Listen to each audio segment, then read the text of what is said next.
right, welcome to Tall Tales with Taco. Guys, we're going to have a little fun tonight. I've got Sabby Sabiston on board. We were hanging out in DCA de-icing, what was that, in December. And we had a little fun with a live Q&A, and we thought, you know what, let's do another one. So we'll do that. We actually did it again about 2 weeks ago, and bring Sabby back just to have a little fun. Sabby, what's going on, brother? What's up, Taco? How you doing? Dude, man, this is awesome. It's always fun to get and hang out with you. Um, just kind of talk about stuff going on. And as a matter of fact, I got something for you. I got a cool story for you. What do you have for me this time, Taco? Dude, it's RTAG related. All right. Okay. All right. So one of our members in RTAG, Matt Fogg, his wife Tiffany has a podcast called Tiffany Madison Conversations. Yeah. She is phenomenal. She's got She like is. 6 or 7 episodes, and her podcast is off the charts awesome. I was out there listening to 2 of her podcasts while I was sanding the Hummer one day. Her stuff is great, and she is fighting stage 4 breast cancer right now as we speak. They went down to Honduras for the specialized treatment. And I was talking to her via chat and said, when you guys come back to the States? And she goes, oh, we're flying back to Texas on Friday. And I'm like, oh, okay. What you flying American? Who you flying? So she sends me her flight information, and then using I had to pilot proficiency. I switched days for that, and I got her flight and bought the captain. Oh man! And so I flew down to Honduras to Roatan, and I picked them up. Now they had no clue that I was going to be on there, and so when I did my PA, I did my usual welcome aboard PA, all the military, and then I got the spouses, and I go, now this is for all the spouses out there that took care of us while we're deployed. As a matter of fact, I've got a very special one in the back, and Tiffany Madison's right back there in 29 Alpha. Raise your hand, Tiffany, and she, and then I got some pictures. Hold on a second. Oh, you got pics? I talked to Matt. He said he ran into you, but I didn't see any. Did he take pictures with you guys? Oh, yeah. So check this out. That's see the great. flowers. See the flowers right there. Those flowers that he has. Yeah. I went to Hobby Lobby and I bought fake flowers. They look real, but I knew that coming through customs they would get stopped if they had real flowers, agriculture or whatever maybe. So I bought the fake ones. And then when I got done with the PA, I went to the back of the airplane. I gave them to Tiffany, and I told everybody in the airplane, look, I just want you to send positive vibes to Tiffany and give her the uplifting spirit to fight this, because she is an incredible woman. 2 ladies up in first class, they didn't even know each other. When I walked back up to the front, they go, Captain? I said, yes. And he said, we'd like to give up our seats for Tiffany and her husband. Wow, that's incredible. On. Are you serious? Yeah, so they walked into the back of the airplane, and Matt and Tiffany are sitting there in first class, flew back and got to talk to them at customs when we got done. It was Matt. Look at her back there. That's great. Tiffany's waving. You talk about 2 awesome people, and we've had special prayer, my wife and I, for Tiffany, because she's just amazing, and Matt is one of the most genuine people you're ever going to meet, and God bless them both, man. I think that visit will hopefully will be a real blessing to them. I think because he said it went really well. Yeah, so. The treatment's helping out, and it's a shame that a lot of people have to go overseas, out of country, to be able to get this non FDA approved treatment. But sure. when you want to live, you're going to do everything you can. Absolutely. But I thought, as an RTAGger, fellow RTAGger out there, Matt, we love you. We love your wife, and everybody that's watching this or watches this later, just do me a solid. Give some positive vibes out to Tiffany for speedy recovery, and definitely, let's take care of her, and also Heatley. So, everybody. Here's another thing I want everybody to do. We've got like 60 people watching this. Go Google, how do I contact Sean Ryan? And you go to Sean Ryan, It's at vigilante.com or vigilant.com or something like that. Just Google, how do I contact Sean Ryan? And then it has a deal up there where you can request a guest. Hey, I want to hear this guy. Well, put in there Heater Heatley. If you don't know who Heater Heatley is, Oh, come on. You know you've seen him. You just don't know you've seen Heater. oh yeah, I talk about him all the time. We raised over $100,000 for him. He's the guy that wrote this book, The Cutting Edge. I've got two of those. They're fantastic. Yeah, And that book that is picture, if you phenomenal. look at that picture on the front, that photograph was what the screenwriter, I think it was Jack Epps, saw in California Magazine, which gave No, him the idea. Was it no, no, Jack? no. It was the two guys. Oh, Um, okay. the guy that died and the other dude, Brockheimer, Jerry Brockheimer, and Oh, Jerry Bruckheimer. Okay. So that yeah, gave Jerry. him the idea for that. He said, Yeah, this is like Star Wars in space. But it was yeah, Heater's shot, wasn't it? It's Heater's. yeah. It was Heater's that Yeah. photo. So Yeah. that basically was a genesis. And then he not only was a Top Gun instructor, he went off to be a secret MiG pilot out in the desert in Area Gained 51. it.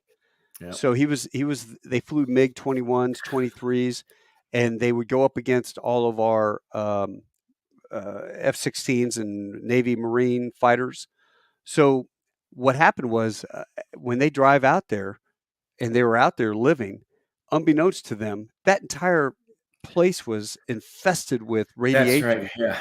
from Terrible. all of the above ground, 100 above ground nuclear tests that they did there. They didn't tell And him. and the here's the crazy thing: the government deemed that, yeah, that's okay. You know what? National security trumps um, their health. So guys weren't able to even service connect with the VA their cancer because their participation out in Area 51 is not documented in any of their records. How about that? Inexcusable. So, yeah, it is. But that's why I would like everybody do me a favor. Do me a solid on that. Go to Sean Ryan, look up his show, how to contact. If I can find the link, I'll throw it in there while we're talking. But you go in there and it's request a guest. Hey, I want this guy, Heater Heatley, and Top Gun pilot. You got to talk about his time as a secret guy and this cancer thing because this is huge. But anyway, Yeah, it's that's terrible. my It's pitch. terrible, and he's such a legend, man. I've seen pictures of you with him. He's like what? He's like 7 feet tall, man. He looks like an '80s movie star himself. No wonder he was all up in the movie. Oh, dude, he's 75. He just turned 75, and he still looks Is like he a really? total stud. Yeah, Yeah, he looks yeah. great.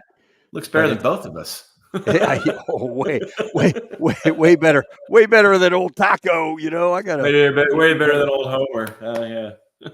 right, man. So you know what?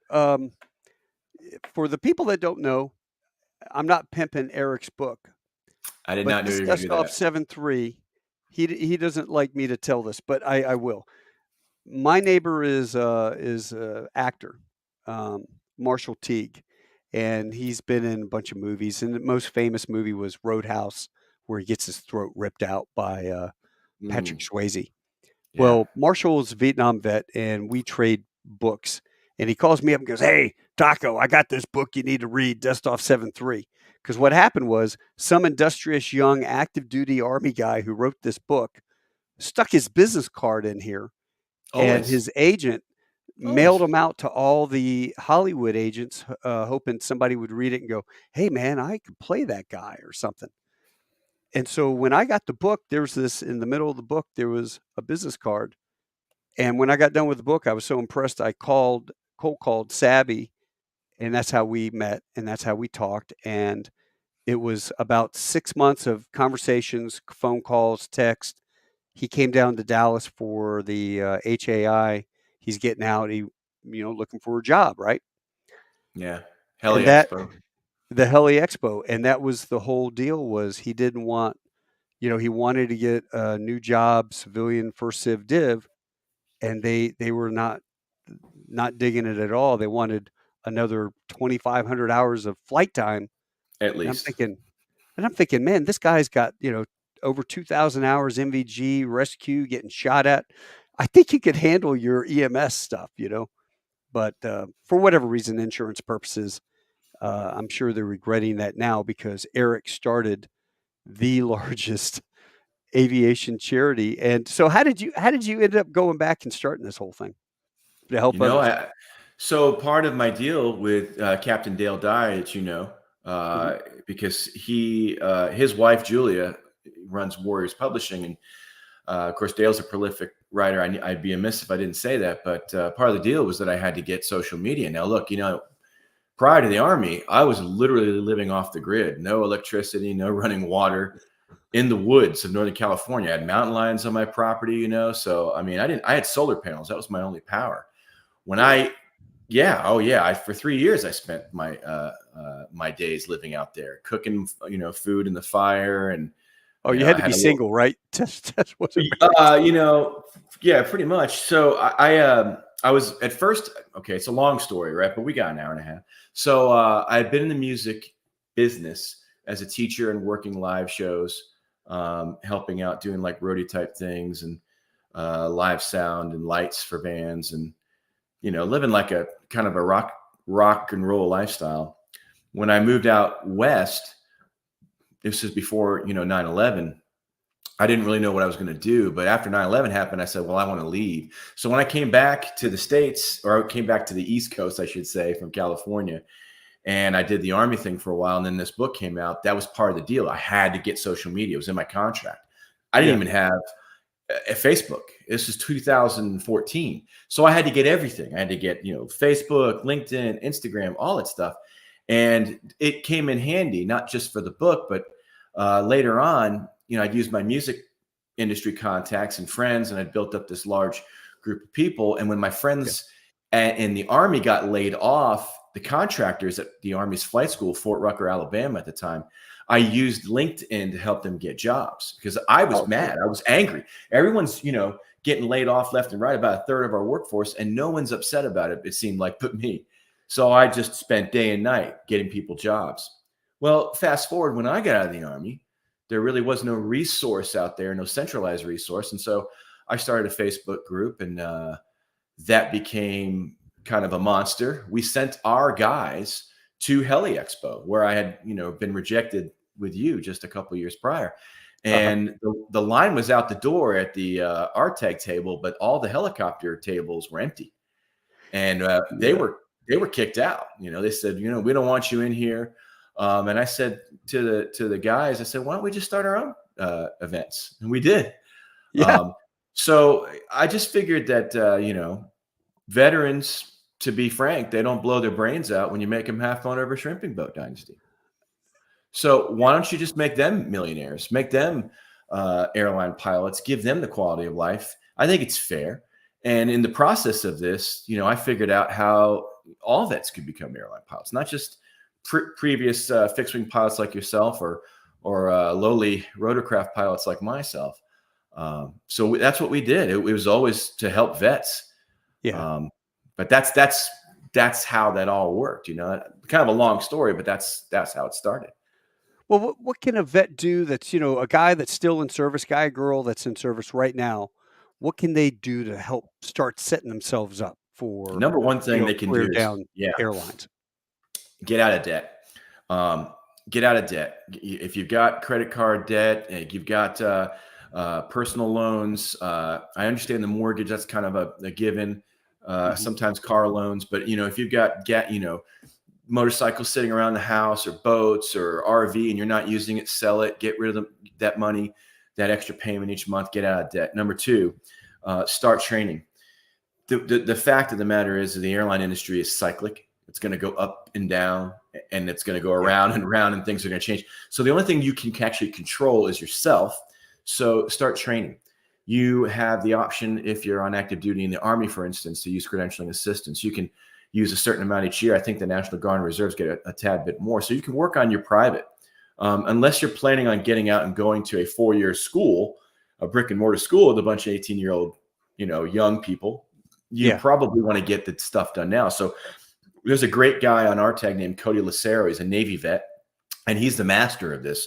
He has not only worked his way through his ratings, but he has done odd jobs around the hangar. He's been like a hangar rat, and he'll trade, work that he does. Like he got his AGI, and he was trading that for flight time. So Really? If you're, yeah, absolutely. So if you're motivated, you can walk out of the military with your private or your commercial single engine instrument. If you're a rotorcraft guy or gal, you can go straight to the commercial, or at least a single engine rating, and your multi, and probably enough hours to meet the ATP minimums. Wait a minute, back that up. I thought the GI Bill wouldn't cover the private, or is this if you're on active duty? The GI Bill will cover the private at a brick and mortar school. Like if you were to get out and go to Embry-Riddle or Okay. UND or Purdue, and they had an aviation bachelor's degree, then you would get it. The reason why the PPL is not covered is very simple. You go back to the Omnibus Act of 1980. You go back to the early, that early part of that decade, and Mhm. the Congress is sitting around with probably a bunch of fixed wing military aviators, advising them, and they're saying, well, people are abusing the GI Bill, or schools are abusing the privilege of it, and they're overcharging for the GI Bill, and we're getting these six-figure bills for a private. So to make things fair and equitable, they just cut off the private. Either they thought, well, this is the price of entrance, and if you need to have some skin in the game, or maybe they thought, well, everybody has a single, so why would military pilots need a private? Not looking down the road and saying, well, maybe enlisted vets or warrants would want it. So yeah, private can actually be covered by the GI Bill. Now, if you're not going to go to brick and mortar school, or you're not going to go to, say, Infinity Flight Group in Trenton, New Jersey, where they have a program that will allow you to go to college online while Right. you're flying, then you are obviously limited to the cap, which is 15,075. That goes from August 1st to July 31st every year. So you have that calendar year to use that 15,075, and then when you're used up, that's it. That's all you get for the year. So you've got to be careful. You got to kind of really think about this. Which Yeah. ratings do I want to get this year? And a lot of people are smart, and they will do one rating, for 1 year of GI Bill eligibility in summer, weather's good. And then by the time the end of July comes around, they've tapped out, and then they can roll right into August, and they can compress a lot of stuff and get it done quickly. Yeah. We got Joey here says, "Hey, Taco, worked at Skyball with you a few years back. Yes, you did. Thank you very much. I now work QA at a large MRO at the Tampa airport. Any good funding programs for private Yeah, absolutely. scholarships?" I mean, yeah, credentialing assistance. Now, if you're in the military, you can use credentialing assistance. If you're looking for stuff when you get out, obviously it's the GI Bill by going to a brick and mortar school. Again, I really like Infinity Flight Group, and no, I'm not one of these aviation talking heads who gets referrals or kickbacks from them or something like that. And I'm sure they don't do that for anybody. But what I'm saying is, to me, for my money, that's a great deal. I think Tarrant Community College in Texas does the same thing. I think there's some other schools out there that do it, but Yeah. that would be the place. But for outside of that, veterans who are getting out can also qualify for some other programs, like WIOA. That's another program that they could use potentially for their private as well. But outside of that, no, it's What scholarships and cash. what is WIOA? Okay, so WIOA is Workforce Innovations Opportunities Act. It's a Department of Labor funded program, which was doled out to help underemployed groups of Americans, minorities, women, things like that. In 2014, I think it was, the president opened it up to veterans as well as underemployed groups. Now, that money is often used at places in most states like Job Corps, helping inner city kids become CNAs and things like that. But forward-thinking states like the state of Georgia, I had many conversations with them during the pandemic, and convinced them to reopen up their WIOA funding for vets. That funding is absolutely usable by flight schools. Now, for instance, in the state of Kansas, went all the way up to the governor's office. They couldn't get the state of Kansas to buy off on it. Their board of regents said that money needs to be for, like trade schools. But really, it's important that they open it up to veterans in every state, because some of the things that the government wants to see, the Department of Labor wants to see from the state, is the money's being used and that people are Right. staying employed. So, for instance, in Georgia, they were doling out like 80 grand a pop to these local flight schools, and they were just giving them, okay, we got 10 more, so 8 grand a pop. That's what I got. I got 8 grand. You can use it for your private. You can use it for your headset. You can use it for floor flight. You can use it for an iPad. practically anything, it's paid to the school directly. Now, you do have to submit to a couple intake tests, which are like a verbal and then a verbal math. They're purely for statistical purposes. And then in addition to that, you also have to submit to monthly calls for 1 year. And they want to make sure that they're getting money.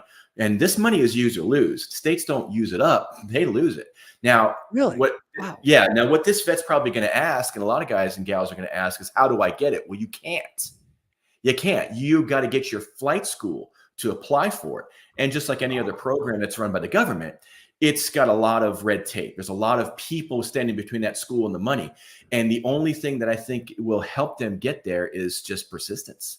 They've got to continually apply for these programs until they say no. So they have to basically go on the website. If they search their state's name, Workforce Innovation Opportunities Act, there'll be a link. They'll be able to apply. And they'll probably be contacted by like a Workforce Solutions or some, similar type of contractor that doles the money out for the state. But, in a matter of a couple months, 2-3 months, they could have that money. And again, that's most of a private. I mean, unless flight schools don't like money, it's there waiting for them. Yeah, and it's guaranteed too. So they got to like that. And it's paid to them. So, right. I got a question here from Vince. Air National Guard here, 8 years in, still serving. I think the only program I qualify is for the GI Bill. I'm not going to brick and mortar school, so I don't qualify for TA. You know of any other programs available? Yeah, well, that would be one. That would be the GI Bill. GI Bill, obviously, and then on top of that, WIOA, as we just talked about. And then if they're a veteran who has a disability, they can get VRE. Now, I've seen VRE used for some crazy things, and I'm not going to comment on here what I've seen them used for because I don't want anyone getting wind of it. But sometimes it's how you talk to your counselor, and sometimes it's the counselor. If they're not giving you what you want, I mean, you need a small percentage of disability, very small, to qualify for VRE. And the purpose of VRE is to give you a new job, new career that will not make your military disability worse. Now, I know guys who go out and get a law degree with it. And I recommend to people, hey, look, don't put all your eggs in the aviation basket. Go get a bachelor's or a master's. Get something that's, go get a bachelor's in supply chain management like Dave Ramsey always preaches about or something. But, the VRE money can be used for flight training. Generally, you have to have a private before you can use it. So for that guy, his question, it won't work for that. You know what? You brought up a good thing. When my company, when American went bankrupt, my wife and I, she signed us up for the Dave Ramsey Financial Peace University through our church. Absolutely. Mm-hmm. I'll tell you what, I had sold I had a Boxster. I sold that. I had 20 grand sitting in the bank. And I remember there were probably 18 couples sitting around, and they gave everybody a 3x5 card. You had to write, how much money can you physically touch right now? And I wrote down $20,000. Well, they collect all the cards up. The guy's over there with his little calculator adding up the stuff, and he goes, well, fantastic group. As a whole, we've got $25,500 that we could blah, blah. And I look at my wife and I'm like, holy crap. 25,000. So $5,000 between 18 couples, 17 couples or whatever it was, not including ourselves. I'm sitting there scratching my head. That to me was always the most important. Pay the bills off every month, not be in debt and the whole 9 yards. And so we live that attitude. Fund, get a 6-month reserve, absolutely. Debt snowball. So if you have a chance or the opportunity, it is a great course to take. I think the church, they charge like $30 or something for the course because they give you some handout materials or whatever that right. Dave doesn't do it for the money. It's to help people deal with money. So if you're on the edge of, how you budget and you need help, I recommend that. I don't know about you, but if you've taken that, but I would definitely recommend looking at that through your church and then see. Here's another question. Austin Jones. Sorry, I just joined. What about using the MGIB ad? Oh, so he's talking about using I think he's talking about using the Montgomery versus the versus the post 9/11, which is what most of us are familiar with. Yeah, no, absolutely. Yeah, there's a different percentage on that. The bottom line is this: is when you're getting out, you can use the GI Bill, you can use these programs, but is it the right move? In the current environment, much longer is the airline hiring wave gonna last? I don't know. But if you could tell me when you think the where and how good or how bad the economy is going to get, where it's going, then you could probably answer the airline hiring question, wouldn't you think? I mean, it follows the economy to Well, a pretty actually, close no, degree. it does. Traditionally, it does.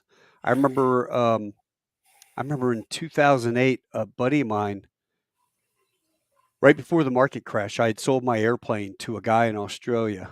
I sold that 1929 fleet to this guy, and he came over and picked it up. And the market hadn't crashed, and there was a buddy of mine was sitting in first class, deadheading somewhere, and he was listening to these two businessmen talk. And the guy was talking about, yeah, they just put the memo out that we have to ride coach whenever we go somewhere. And he stuck that in the back of his mind. He goes, these guys normally fly first class. They're going in coach. Something's happening. And he took all his money out of cash, put it in cash. And then, sure enough, the market dumped. So then you have Good time to issues, buy. right? Yeah. Yeah. So, but in the past, when they always said we hired until we furloughed, literally guys that were in class or had completed IOE, 9/11 happened, and that was it, man. They were furloughed for 12 years. These young guys that were furloughed for whatever a year or something at the airlines during COVID, that really wasn't a furlough because they got half a paycheck for the entire time they came in, kept current, and all that. But these guys that were furloughed for 12 years, that was some serious stuff. And Sure. that happens, like you talk about, it fluctuates, right? But in my mind, as I look at the training requirements and the aircraft and the number of pilots required, I personally do not see the airlines. If the airlines have to furlough people, dude, we're going under. Because Oh with no, I'm 800 talking. people, I'm 800 more. people a year Yeah. retiring, you got to Right. fill the Right. ranks, and there's no way that. I don't mean that I don't mean that they'll furlough across the board. Although I mean you could talk about ultras and where they're going, but I'm talking about hiring men's. I don't think that the hiring men's. I mean, I know of a guy, a civilian, who got hired at a ultra low cost carrier with supposedly 7 FAA check ride failures this past summer. So I don't know where this was at, but this is a friend of mine who showed me this, and I don't think we'll be seeing that kind of stuff if things slow down. I think the minimums will just go up. They'll still hire, it just won't be the same requirements. Yeah. What do you think about the 1,500 hours? I think it's a great way to keep people from being paid a fast food wage. Yeah. I mean, 1,500 hours, that gal from Colgan, God rest her soul. I mean, she had far more. They both had far more hours than that. But it wasn't the hours. It was the fact that, you could get in at what was it, 250 when my uncle was in, when you started too, Yeah, I right? think it was about 250. Yeah, it was an So OJT the whole time. yeah, I mean, it was 250 hours. You could get in, you could fly for the airlines. That's great. But I mean, if you're working for a feeder, they don't make money by, giving you pay parity with the legacies. That's where you cut your teeth. And the 1,500 hour rule kind of raised the bar to a point where I think the airlines were forced, and you and I saw it in 2014 when we first met at Heli Expo in 2015. They were paying like 30 grand on board. What are they making now? Some of those guys are making 400 grand. Oh, yeah. I think the 1,500 hour rule, I think that it caught up to the airlines. Couple that with the lost decade and the lack of hiring. And the growth of people flying all over the world, And age 65. and age 65, kicking the can down the road. I think it's a perfect storm, and I think the airlines are still. I'm sure the airlines would love to go to the 250-hour rule. I'm sure the Regional Airline Association would love to go back to the 250-hour rule, and I'm sure that the wages would drop. I can't imagine that someone at any of the regionals would pay the same wage to somebody with 250 hours if they could just say, okay, well, you only have 250 hours, so we're gonna lower the mins, But the wages are going to change. I mean, these wages are not locked in stone any more than Comair is still in business, you know? Yeah, but then again, the experience thing really comes into play because 25 years ago when I got hired, if you're a civilian, military, you pretty much straight over to the major airlines, right? And if you were civilian, you went to a regional, and they were coming over with 5,000 hours Sure they is were. when They they were. had to. And when you got hired at Envoy, Eagle back then, or any of them, you had to pay $15,000 for For your your own type type rating rating, yeah. to them to get $30,000 a year. It And was this it was is this is ridiculous. this is stuff you don't see online in some of these groups. They don't know this because these guys are basically talking to guys like me. We're the first. We are the D-Day beach. Landing at the beach. We're the first Yeah, wave of our taggers. And so I went to the regionals. A lot of us had to. And so the new guys coming behind us, they don't get to sit in a cockpit with a Taco Bell or Bob Thrush or a John DeFranco or a Mark Cuppernall or some of these really experienced guys and hear these Dave stories. They're Bronco. only hearing what they're hearing from the guys who are just maybe a couple yards up the beach from them. And it's Yeah, important for them to understand that, like you said, I don't think they'll furlough, but I would not be surprised to see the majors, the legacies go back to 5,000 hours at some point. And the regionals go back to, hey, you know what? You should pay for your type, or at least you should have a couple thousand in your logbook to start with. I mean, the days of rotorcraft guys going to directly to a legacy. I mean, I've seen that this year a yeah, lot. I've seen guys straight up going straight over to legacies, and I'm not going to say where, but I don't think that's lasts. I think we'll see guys going back like when we first talked about this. It's turbine PIC. That'll probably be a big discriminator down the road at some point. Would you agree with that? yeah. I think the PIC is the biggest deal. My advice for everybody listening is, you know what? If you need, don't be a professional FO. Don't hop from Envoy. Oh my God, I got stuck in the flow. If All right, let's back that up. Let's say that you want to be at American or you want to be at United or whatever. You probably don't want to join the regional associated as a wholly owned because then you get into a flow and you can't beat the flow. So, and the reason is because you're robbing Peter to pay Paul. Does it make any business sense? Think like a It doesn't. businessman, not like a pilot. Yeah, it doesn't. But here's the other thing. Um, what you don't want, what you don't want to do is show up, and we're actually seeing this. We're holding the standards. So if you can't hack it, you're not going to pass. Right. And um,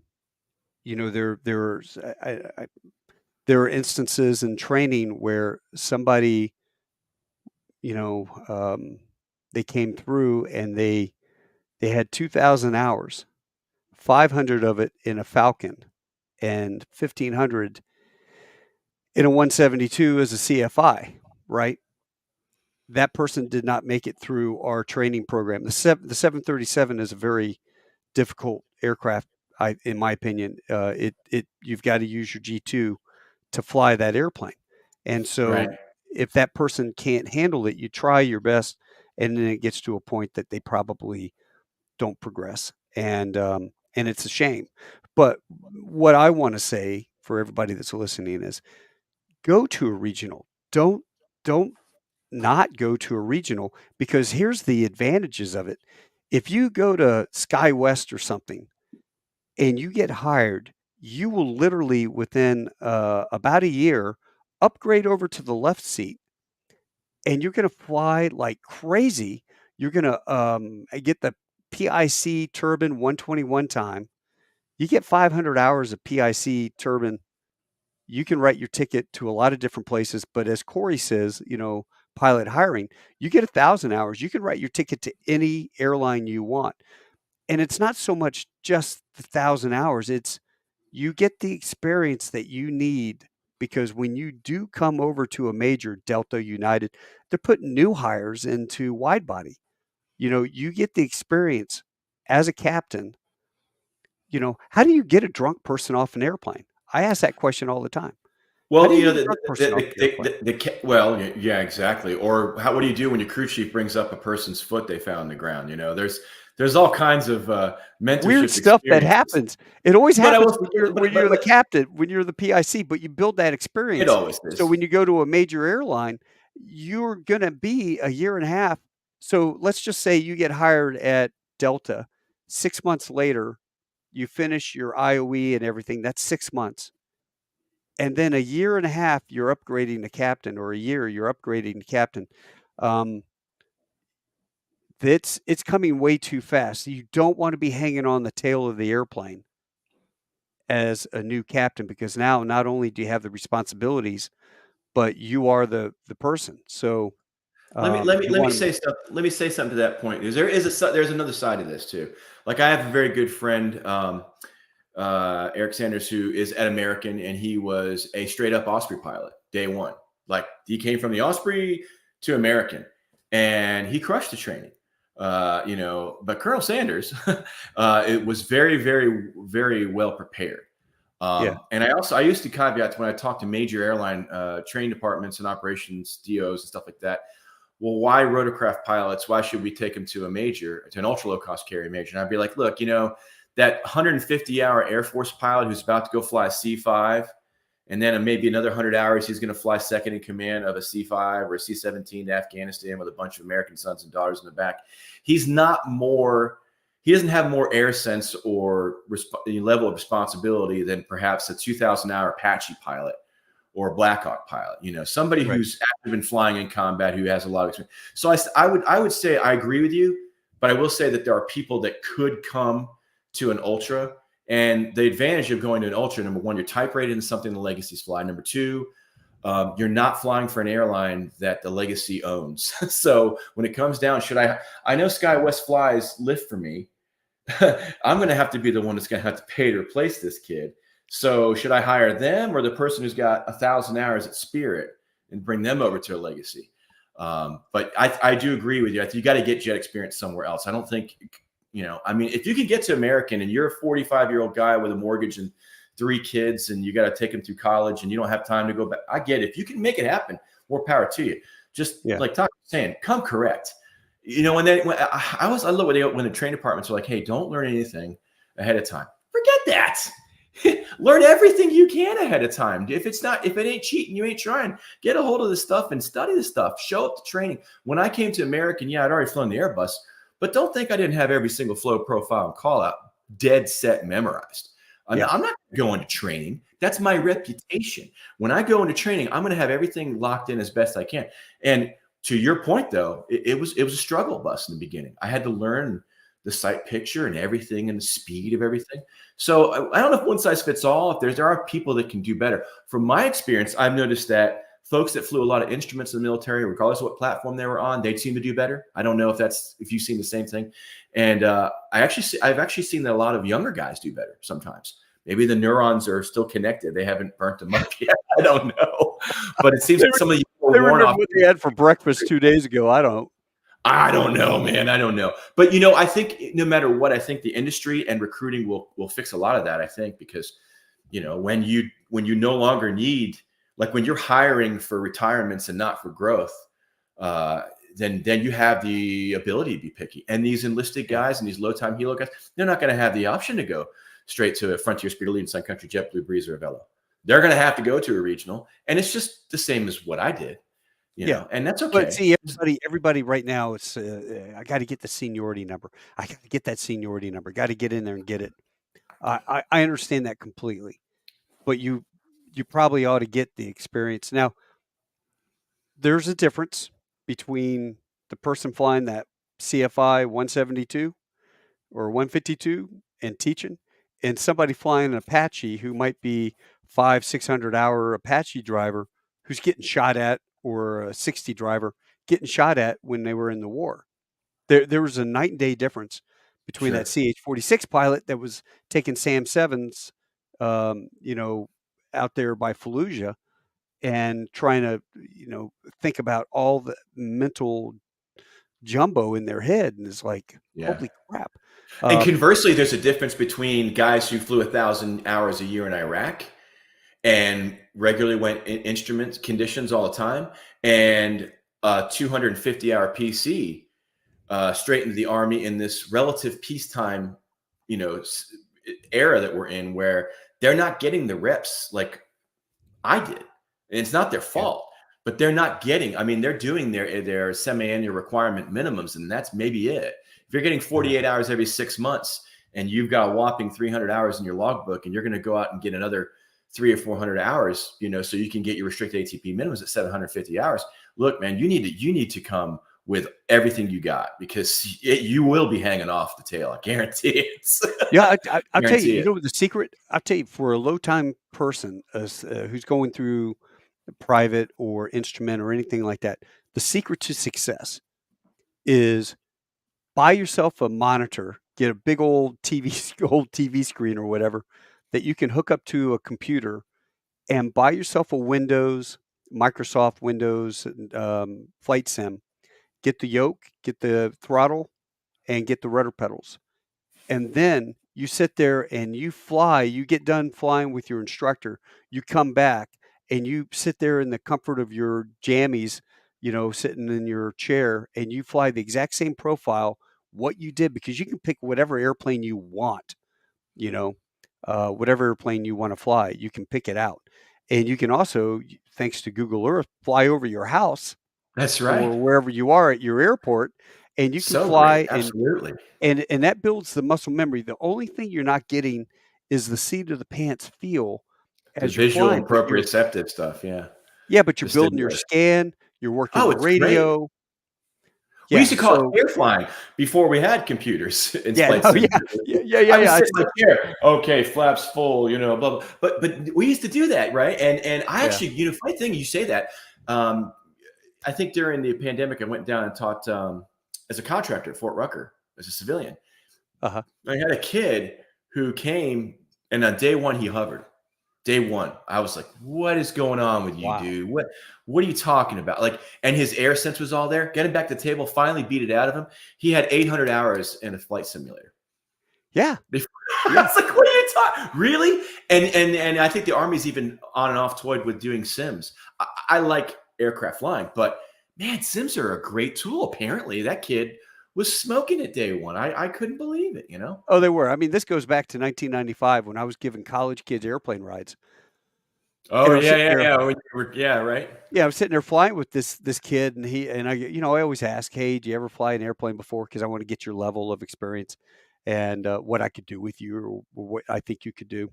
And the kid gets in the seat, and I'm like, "Hey, so have you, Johnny? You ever flown an airplane before?" And he's like, "No, sir, never flown a plane before."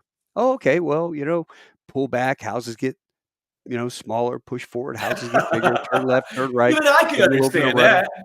Yeah, Marine Corps style, right? And old Johnny, I go, okay, go ahead and roll into a 30-degree or 20-degree angle of bank. See that? That's 10, there's 20, there's 30. Roll into a 20-degree angle of bank and do a right-hand turn. So he rolls into the turn, he adds power, and with his thumb, he's trimming the yoke back. Oh, come And on. then I looked, I go, go ahead and do Come on, kid. 30. So he rolls into 30 and trims it, adds power, and he does a 360, and he's got a smile on his face. And I go, okay, my aircraft, get out of the seat, put next kid in. I don't like liars or something like that. And the kid's like, wait, what? What? I said, you lied to me. I asked you if you flew an airplane before, and you said no. And he goes, sir, I've never flown an airplane before. Well, nobody gets in an airplane the first time and knows to trim the nose back and add power and all that. And he goes, oh, no, sir. I mean, I've never flown a real airplane. I've got like 2,000 hours on my Microsoft 95 Come flight on, sim. man. Come on. Isn't that And awesome? I'm I thinking mean, that kid's got you got 2,000 so many hours. advantages.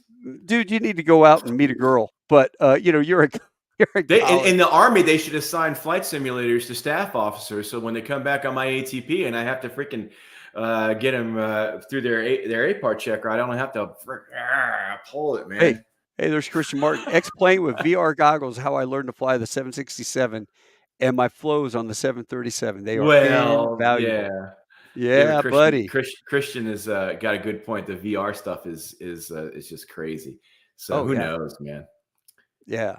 So, Ah, there's a lot of people, writing some questions in there, and I should probably Yeah, let's answer get through that. here. Let me run here through. You get Doug Mitchell, my man Doug. Now Doug won the E2A scholarship through Prey Aviation. There's Big Bruce there. Jimmy Jenkins. Jimmy's my neighbor. Is he really? PJ Yeah. and my man. Yeah, PJ. I'm going to get him on. TJ Crennan, TJ's an awesome E2A guy. He is one of those Infinity guys that went there, enlisted to airline, and did it all. He's flying the Airbus right now. Matt Baldwin. Matt and I have a great story. Matt, should I tell him the story about you and I and Cole Spitzak on the way to take an aircraft to port? I think we ran into what's her name, the girl from what's Reese Witherspoon on the way down there. That was funny. Oh, really? Yeah, Dave Funk. He's an old Northwest guy, wasn't he? Oh, Dave is. I almost wore my Rat Bastard shirt thanks to him. Dave, thank you very much for that. Mike Cribbs was talking about that Navy TAP classes would give you the same info as Dave Ramsey's for free. Okay, there you go. And look at that. He's got the Yeah. I think most military bases have it for free. I know that's where I first saw it. Mark Fitz says, question for you. What is the estimation of the number of helicopter pilots in the Army that were flying during 2003, 2010? I don't know. That's a great question. I can tell you, I bet you half of them are in the airlines now. But I will say this. I say all three components of the Army, the Guard, the Reserves, and the Active Duty Compo 1, 3, 2, and 1, respectively, there's about 14,000 is what I've heard. Last time I was at the Pentagon, that's what I heard. So yeah, but don't get Mark started, because he's gonna say that with his PIC time in a helicopter, he should come over and be a fixed wing captain. You'll get him going. He got me going at. You know what, man? If you want to go to the bottom of the list as a captain, by all means, and you can watch the other 5,000 of us continue to push you down like sand as we upgrade in front of you, because seniority is everything. I'm sorry. Yeah. Who's Vince? Okay. Common logbook errors you see.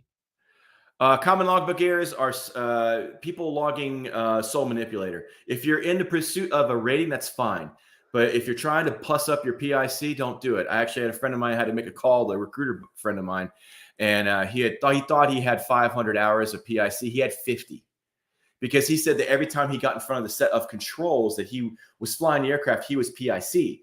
And you'll see this argument on ARGTAG at least twice a day. But do not, if you didn't sign for the aircraft, don't log it. Multipliers. I know there's a helicopter multiplier. It's like 61.151, the FAR. I can't remember what it is, but whatever the number is, doesn't matter. If you want to do a multiplier, check first. Most airlines don't recognize a multiplier for your rotorcraft time. And a CP time for Chinook, Blackhawk pilots, Huey pilots. If you log any co-pilot time or whatever the equivalent is in the Navy, Marine Corps, Coast Guard, Air Force, if you weren't at a set of controls, then I know it may count towards your semi-under requirements, but does not count towards your total time. Get rid of that. And then the last thing, common logbook error is safety pilot. If you're going to log safety pilot, make sure you're logging it accurately. If Taco and I went out and he's the PIC for the day, he signed for the aircraft, as soon as he goes under the hood, I can log safety pilot. When he comes back out of the hood, I'm back to being SIC again. And then I would put Mitchell John Bell in my logbook. And he could put my name in there too. So there's no ambiguity about it. So when you get in touch with the DPE and they see that, you're good to go. Too often you'll see people logging safety pilot for the entire duration of the flight, and that's just not possible. So yeah, be careful. Or getting a ride in somebody's twin and logging PIC time, even though there's no way somebody's going to let you borrow their 414 or 421, without the hours. The insurance company's not going to let you fly it. So don't. Not even their Stearman, I'm sure. Yeah. Yeah. Don't pretend. Jim Bloomberg, Boomer here. He's an Air Force buddy of mine, QB, Quiet Bird. He's a quiet birdman. Having gone through 2 airline training programs, multiple type ratings, learned that you better have your memory items, limitations, flows. Down panel art. I love it. What a great term. I'm learning something new every time I get on the show. I love it. Chair flying and panel. Could there be any better advice than that? I mean, seriously, destroy it. We call them skins. We call them the skins. You sit in your room at your chair on your desk, and you'd have the cockpit layout taped. And I mean, I would sit there and I would draw. This is 115 volt. This is 400. This is 26 volt DC. Blah blah. But whatever the power source was to that, because some Czech airman might go, so you get in a cold, dark airplane. I'm a molecule of fuel, or I'm a photon of light. How do you start? Yeah, how do you start the airplane? Come on, man. No, that's Yeah. great advice. I mean, and get in study groups with lots of people so you can hear the questions that you're not thinking about. And then obviously you and your sim partner need to be lockstep. You go in together and you come out together. Absolutely. Yeah. See, that's a good question. Don't necessarily need to get a type to get your ATP if you go to the correct school. Use Flight Training International. Didn't need to get a type in conjunction with my ATP. No, it's true. You can go to a Yeah, military you ATP can. and use it in get in a twin Comanche or something. A lot of people ask me, should I get a type? I'm like, do you have GI Bill burning a hole in your pocket? Do you have kids? They already, you got a plan for it. Well, it's nice sometimes to be typed and you don't have to worry about whether they pull the sword to get Damocles over here. I remember back in pre-pandemic when people were changing contracts mid-class and people were like, oh, now I've got to sign this contract because it's changed. I don't want to get a dismissal or a resignation on my record. You can Right. do it, but don't go in debt for it. I mean, the days of having to have a type, that was a Southwest thing, right? I mean, that Yeah, was it like was a all thing. Southwest. It required you to have a You don't 737 you don't type. have to have it. But hey, look, I'm saying, I'm married. We don't have kids. If I had money, I would do it. I mean, right now I've got 2.5 years of GI Bill, and I have no idea what to do with it. I really don't. I got to do something with it. So, Hey, I can be your son. You can adopt I me. want to get my seaplane thing. That's what I really want to do. Actually, you know what? I'd like to get a P-51 rating. Let's see. Oh, well, I want a B-25 because my grandpa flew it too. That's No, what I really B-17 want. would be cool too. Hey guys, following on LinkedIn, not sure the comment showed up. Tim, we actually, this is going through Facebook, LinkedIn, YouTube, and we're actually following comments through all the different places, and that's why you're not seeing like this one from Facebook. Chris Harvey, thanks for all you do, Eric and Taco. Hey, thank you, man, for watching. I appreciate it. There's 102 people on the show for a live 102 show. people. 100, yeah, it was 102. Two dropped off. They got called out. Okay, there So you go. Yeah. let's Daniel see what other. Burkhalter. See, Daniel You know Burkhalter what? said Army. Yeah, go ahead. Go ahead. Yeah, Eric F104 type, Dave Funk, Mhm. seaplane ratings on my list of to dos. Yeah, Well, I want yeah, to get a because you seaplane rating. live near the ocean. Of course, it's for you, Melissa. I mean, of course, it's going to do. Let's see, Dave. You want to connect me with him? Absolutely, please, by all means, get with me after this. Um, let's see, Daniel Yeah, Burkhalter. how's a new pilot pick the best airline for you? I mean, what makes a good airline in your book? And you know my Oh, answer. wherever you live. Is there a bit? Okay, first of all, let's look at can I give you the look? I don't want to offend my ultra low cost carrier friends, but can I give you the device that John DeFranco gave me? You Yeah, ready for this? Eric, yeah. here. I said, how are you going to have a good airline career? I asked him that. He goes, Eric, you'll know when you get to your retirement party. And he said, Yeah. number one, fly as much as you can, as fast as you can until you get your ATP. Most of you are doing that. Number two, fly as much as you can, as fast as you can until you upgrade at your regional. Some of you have skipped that. Some of you are heading that way. Number three, fly as much as you can, as fast as you can until you get to the first major you can. And then he said, number four, fly as much as you can, as fast as you can until you're not flying for an airline that has a website or a phone number printed anywhere on the side of their fuselages. That was his advice. And it's worked out pretty good for me. I like to think that I like American because, it's been around since the Great Depression. I kind of don't think they're going anywhere, but airlines can come and go. So I guess, but like Taco says, where can you live? Can you live in the base? Is the base you can live in, is that a base that's going to fly a lot so you can upgrade to captain, so you can get the experience? Because too many guys go to the airlines and they're like, sweet, I got here. I'm going to go on reserve and vlog 30 hours a year. I'm currently if you look at my HI1 right now, if you look at my schedule of what I've done, I think I'm at 1,300 hours here, and I'm over 700 in the last 12 months. That's that's awesome. what I do, because I want to. Not only do I know how to fly the Airbus, but I want to know how to fly it the American way. And then I want to learn every little trick that every captain can teach me, so that why? It's very simple. Because I don't want to be going into DC when the weather's bad and being, I haven't done LDA Zulu in a while. I don't want to be that guy. I want to enjoy work, which means I got to eat my oats and then enjoy my marshmallows later. But besides living in base, I think you want to be at an airline. I really don't like new hire bonuses. If you can help it, if you're taking money from an airline, you're staying there. So I hope you like it. And then obviously, I think seniority is very important. I mean, American, look at us. So we got so many. How many retirements do we have this coming year? What is it? Is it like 800? 600, 800? Oh, I I mean, think seniority 7 or limit's good. 800. I mean, there's and when they talk about age 67, two things.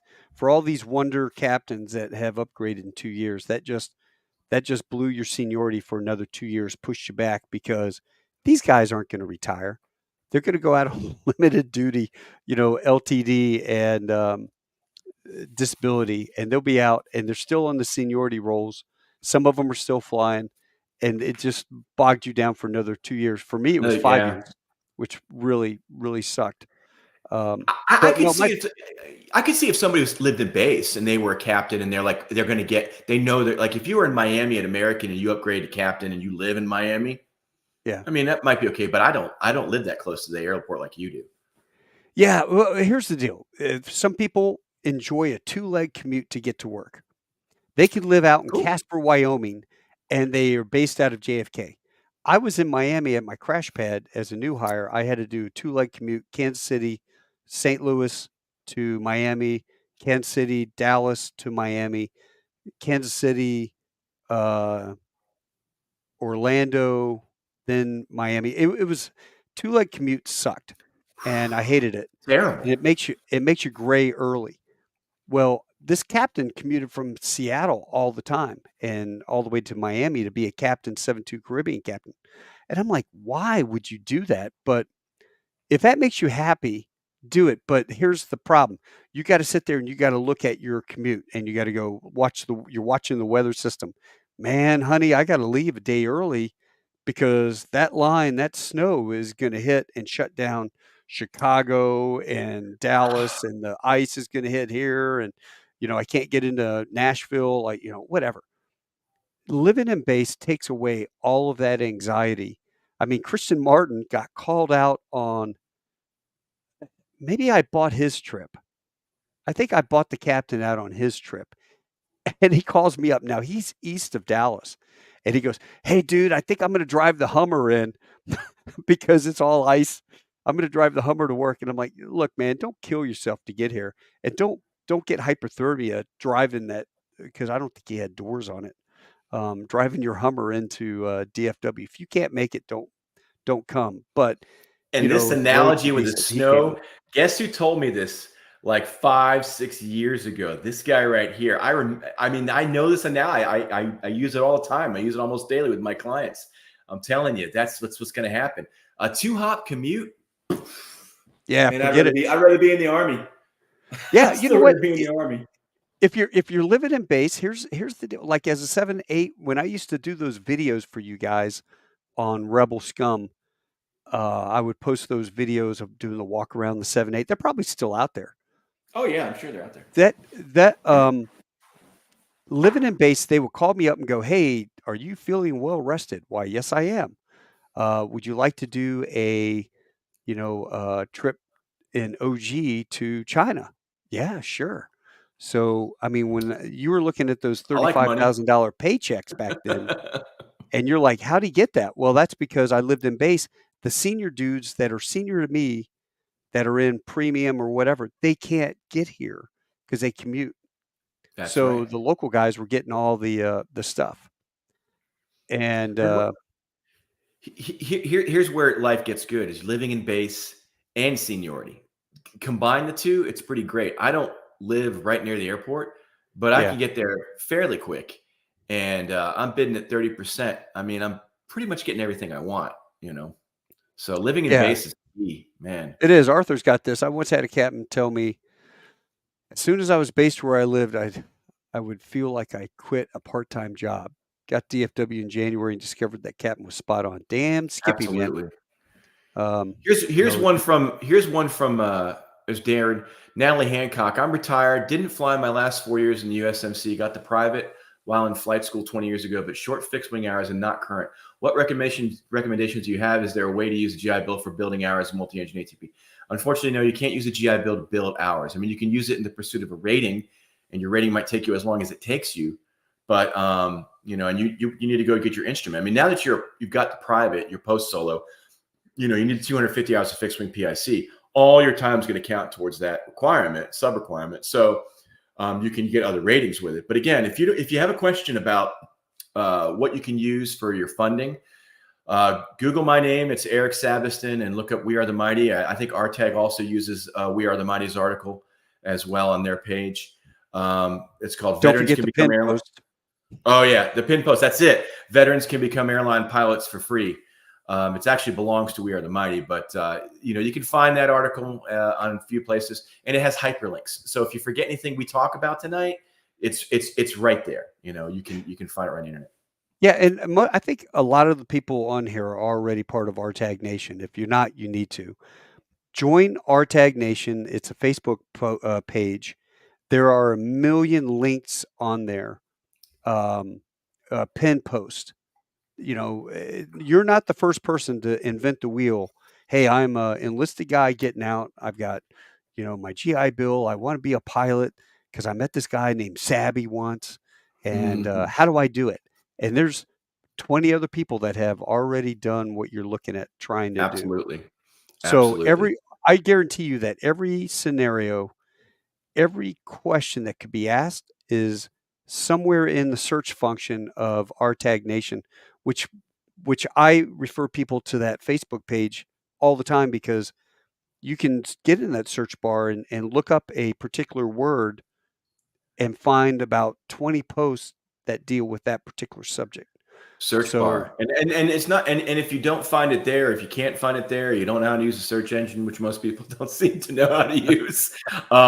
Social media, you'd be surprised at how many people who are, perceivably ahead of you on this career path who are just waiting to mentor somebody. This is not like anything else I've ever seen. That's one of the beautiful things I wanted RTAG to be, was to be a place where it was like a crowd think type thing where all the information was shared. Everybody, you have a common thing with your brothers and sisters, so we don't want to see any of you left behind. Oh, you know what? I just, always talking to somebody cool. I just talked to the retired chief pilot in New York, Mark Crowbar.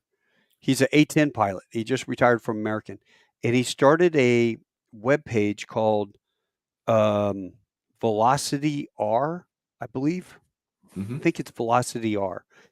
This webpage, it's kind of like we talk about the sea of goodwill of all these different organizations out there, and he is collecting everything to help aviation, mechanics, pilots. I mean, if you go to the site that says scholarships, there are a lot of places out there that have scholarships, and you click on the link and it's 404 dead end link.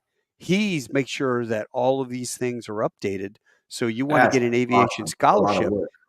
It is a lot of work, but he's retired. He goes, this is what I'm doing now. And it's called Velocity R. Yeah, I gotta, what? Get a link to it and throw it down in there or something like that. Let me see if I can find this. Here, you do it. You be taco. I'll find it for you. Velocity R Aviation. Yeah, boom. There it is. Here we go. I've got it. I'm going to copy it, and I'm throwing it in the chats here. I'll get it down here in just a second. Oh, I got it. I got it too, man. Okay, you think you're fast? You think you're fast? I just sent it, man. There it is. Speed internet. That's a great old VelocityR.org. Not bad. Let's see. TJ's talking about VRNE. Yeah, he's talking. I call it the 1-inch stack. When you go in there, you got to have that 1-inch stack because you may have to skip counselors once or twice just to finally get someone to prove things. Is it possible to use Part 61? Ryan Tyler says on the VRNE, I read it only works for Part 141. It's possible to use for Part 61 training RTP program. I have to get back with you offline about that, Ryan. I have some stuff it's pretty interesting about it. For a PPL, credentialing assistance is pretty much the only funding you can apply to that unless you go to one. Okay, Andrew Vu. Yeah, Andrew.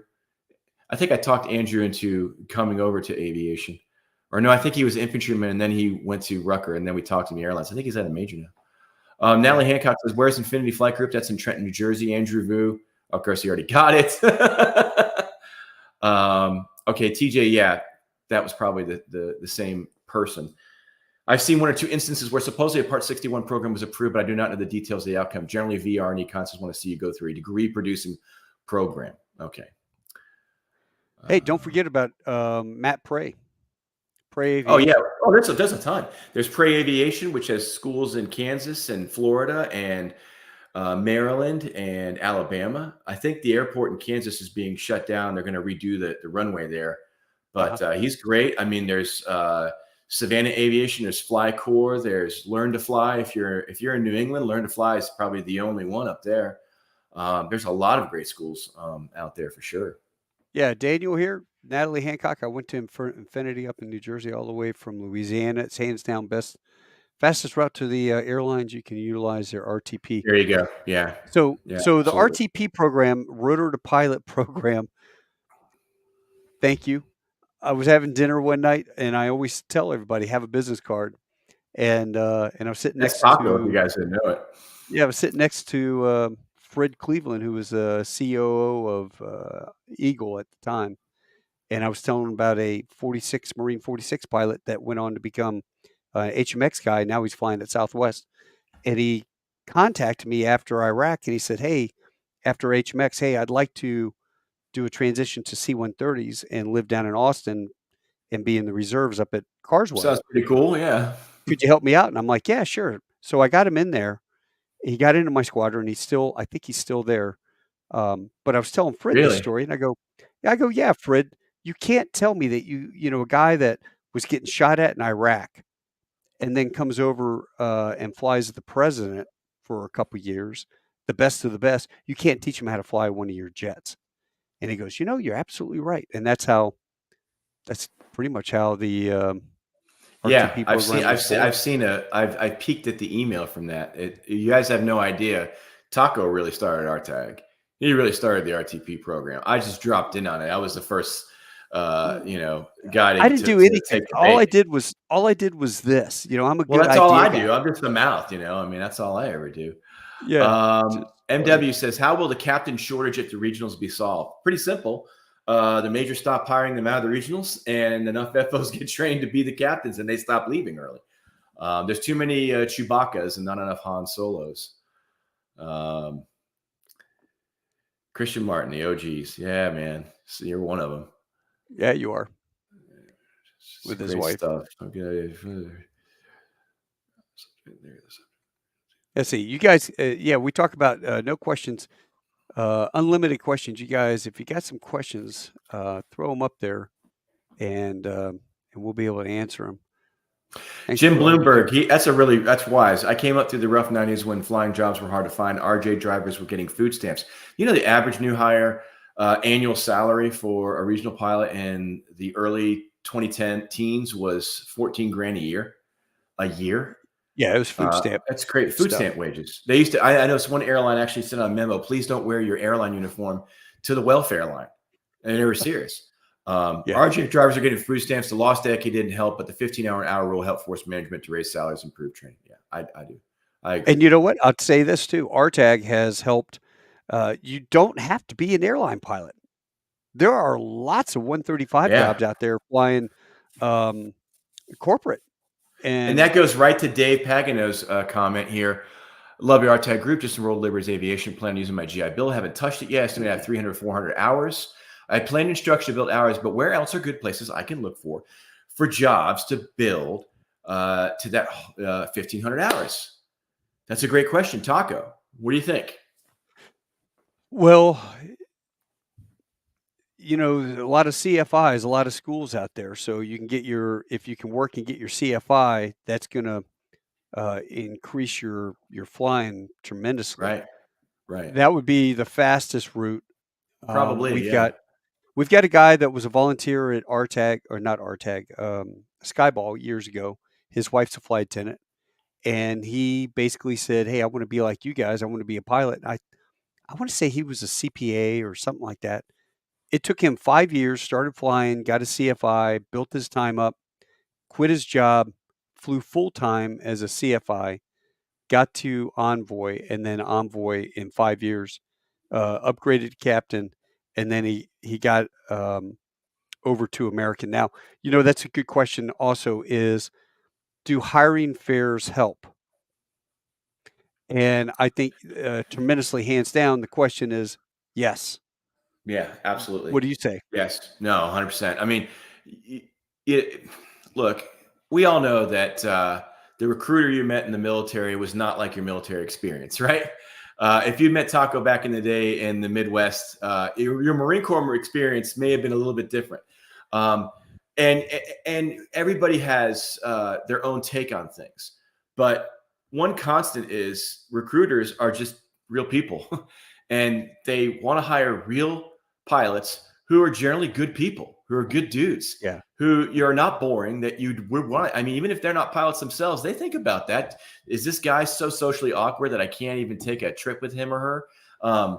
You know, it's important to go put a name to a face. And to that extent, I help my clients a lot with that. I mean, I tell them, like, this is what I wore. This is what I brought with me. These are all the documents I brought.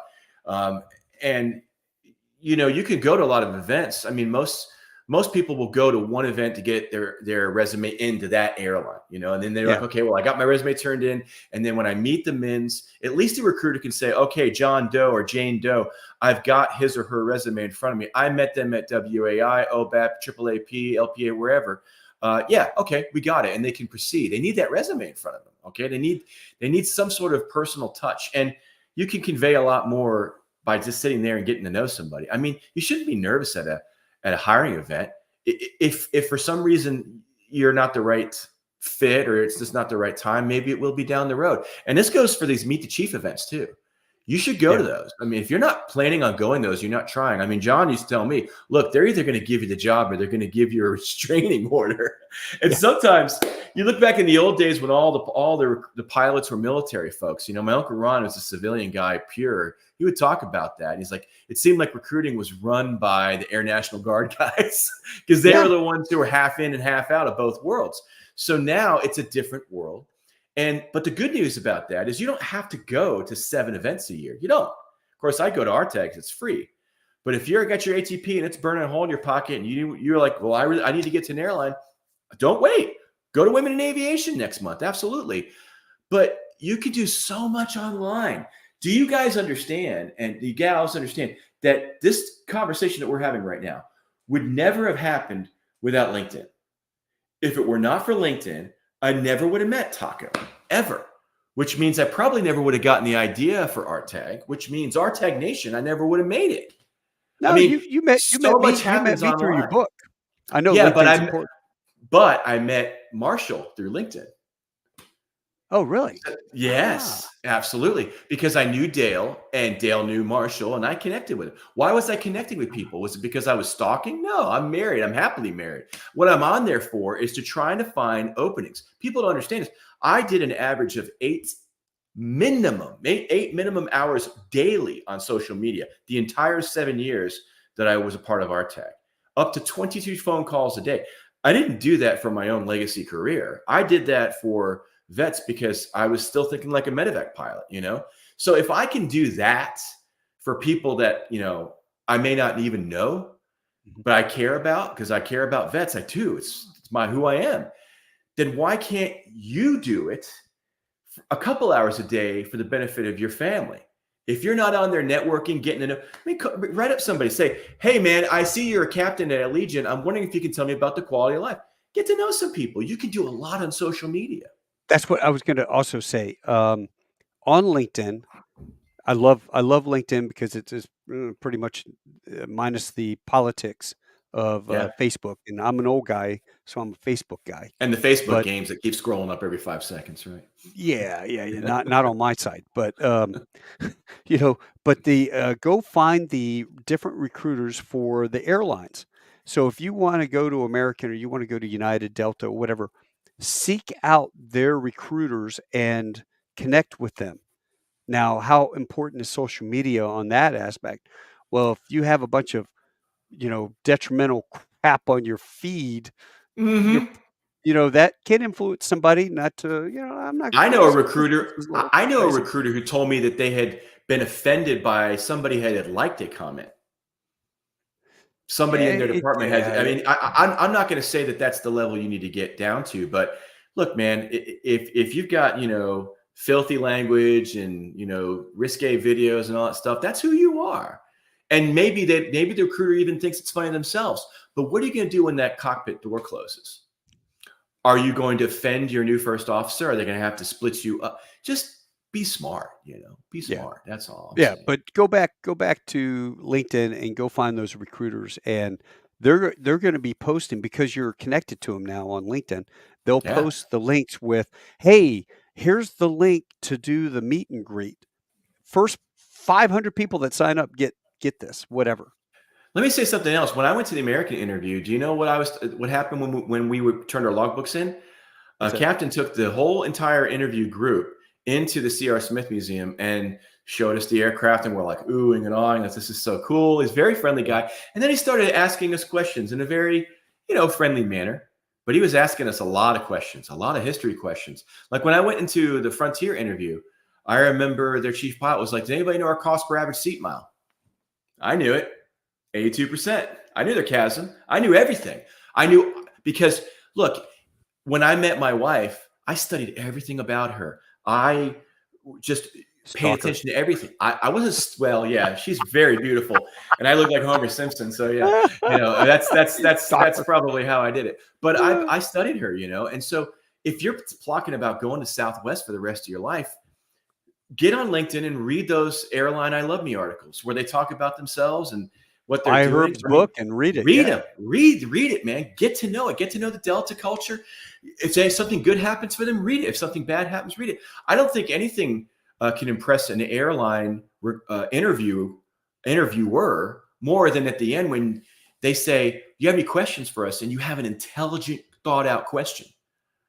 I know that when Clint and the guy, I think it was Chris or somebody who interviewed me, the team, he asked me. I had like several, because I've been reading everything I could. I did research.